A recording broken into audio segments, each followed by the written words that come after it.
First off, if you missed last night's game on ESPN News, they've created something amazing called courtvision, and it allows 3D cameras to fly all around the court, capturing digital renderings of the players in real time. Not only is this the future of sports broadcasting, but imagine if you were coaching a team and could break down footage by zooming on top of the players or moving effortlessly between them to explain your point. So let's break down this game, as there were some fascinating plot lines that led to an epic ending. With both Kevin Durant and Luka Doncic out there, the need to double them becomes apparent when you see how easy it is for them to create shots one-on-one. The Mavericks went on a big run in the second quarter centered around all the gravity Luka commanded. They hunted Andre Drummond all night long, and while Bruce Brown's hustle is impressive to get all the way back in front, without a double team, Luka was able to gather and split with his back to the basket, meaning either of his feet can be the pivot. He feels Brown moving towards the camera, so he turns the other way and hits this tough fall-away. No double team again as they target Drummond, this time forcing the switch and letting Luka do his dance. Check the gorgeous footwork as he lifts both feet to land, showing a step back, getting Drummond to bite before stepping through for the little shot put off the glass. Once more, Drummond is the target and the Mavs get the switch. Dragic thinks about doubling to support his teammate, but Luka gets it back, has 6 feet of space, and lets this one fly. And going to his left, Doncic's better alignment to the basket, Drummond is again stuck having to defend the ball, and Luka has plenty of space to get this one off.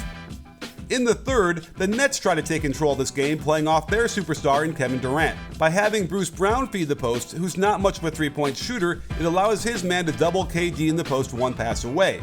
Brown's cut towards the hoop draws in Finney-Smith to the midline and Brunson to the lane line. Fantastic laser right to Dragic's shooting pocket means no defender could ever hope to get there in time. Interestingly, this inside ball screen by Durant draws 3 defenders towards Dragic. It's weird to see KD miss a wide open shot like this, but his gravity pulled Powell over to the strong side block, enabling his man Drummond to get right to the rim and tip the miss in. I still can't get over how cool this type of footage is. Really creative and useful for people to get an even better understanding of how this game is played. If you're looking for that same kind of unique and creative environment that can transform your career, then you have to check out Skillshare. With thousands of online classes and members across 150 countries, you can find a subject you're interested in, unlock more creativity, and get inspired to put your new skills to work in impactful ways. I'm a big fan of Marquez Brownlee and was blown away by his class on achieving YouTube success.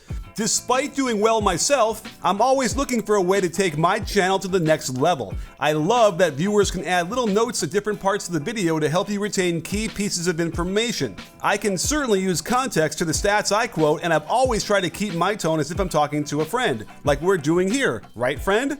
More and more people are thriving by creating their own careers, and Skillshare is a fantastic place to start that journey.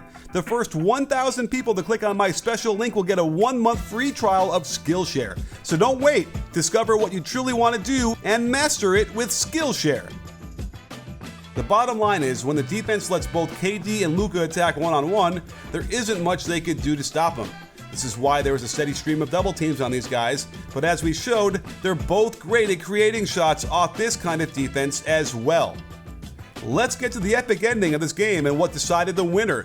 There's confusion between Patty Mills and Kevin Durant, which left Luka alone to attack Dragic. However, the quick skip pass forces Mills to take KD's man, KD allows middle penetration, and while he does an excellent job to contain the drive, Brown is entranced by the bouncing ball and allows his man to cut back door, beautiful pass, and free throws. It's a little spooky when players are out of bounds, but the Mavs double KD in the post, and while they can't capitalize on the wide open 3, Luka doesn't box out his man, allowing Brown to keep the possession alive until Dragic can find a seam into the lane, then pirouette into a nice jump hook. So, we saw what Luka could do when the double team comes, so maybe that's why the Nets were wary to do it here despite the height mismatch. Credit for the effort, but there isn't a way for Dragic to do anything against this tough turnaround. The Mavericks continue to double KD whenever he's on the court, Dinwiddie needs to get to the nail to pick up Brown cutting across the lane. Because he's not there, it leaves a 2-on-1 at point-blank range, and Kleber simply can't guard both. To combat the double team, Steve Nash has KD get the ball at the elbow. Kleber really wants to double, but it's so close to the basket that the potential pass to Claxton is too much of a threat. It allows KD a shot over a smaller defender, but he can't hit it. The pick and roll here is simply to force a switch and get Luka in the post with the smaller defender on him.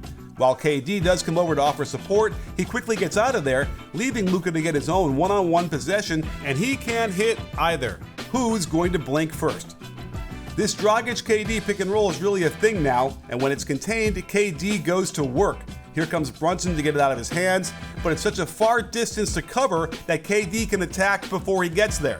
Despite two players being drawn to KD, Kleva is still in proper position to box out his man, but he doesn't step over far enough, and Claxton ties the game on his second tip. I had thought the Mavericks took way too much time getting to their ultimate goal, Doncic on Dragic via the pick and roll switch. Again, the Nets don't double, and this is too easy of a shot, with 1 foot in the lane on the left side for natural alignment, and Luka drops it clean through. But I love this part, no timeout by Nash, just let the players decide it. And I love how Doncic hedges to drive Durant away from the screen, but he doesn't hustle over fast enough to get into position when Brown sets the rescreen. Credit to Dinwiddie for rotating over to contest this shot valiantly. There's nothing more he could have done, and KD still swishes this one cold through the net for the lead. Check how he used the hop to get proper balance after going to his left and then lets it fly. Beautiful. The Mavs do something interesting. Instead of advancing the ball to half court and saving precious seconds, they opt to inbound full court with 10 seconds left. When you're losing, you want to get the best shot you can as quickly as you can in case the shot misses. Instead, they run the clock down, and Brooklyn surprises him with a double. But it's from one pass away. But there's almost no time left. But he's open on the catch. But Dragic gets there right as he rises up, and Dinwiddie nails the shot anyway. You can't blame the Nets for doubling since Luka is Luka, and this shot barely gets off before the buzzer. It's contested, and this is what they mean when they say it's a make or miss league. Hopefully, they'll continue to refine this technology and maybe one day give us all the chance to fly our own cameras around the court.